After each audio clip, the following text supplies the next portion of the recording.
Ipinanukala ni Senate Majority Floor Leader Francis Tolentino ang mas pinabilis o expedited na impeachment trial laban naman kay Vice President Sara Duterte na kaya umanong tapusin sa loob lamang po ng 19 na araw o mula June 11 hanggang June 30 na huling araw po ng 19th Congress.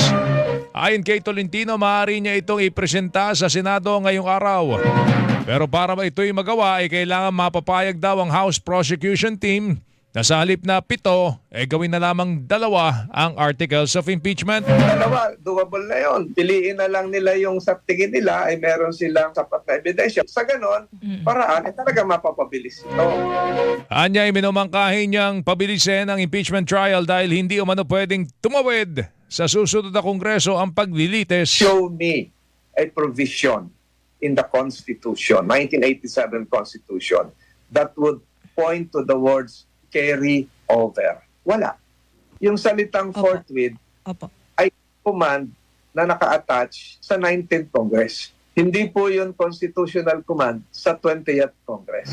Tinig po ni Senate Majority Floor Leader Francis Tolentino.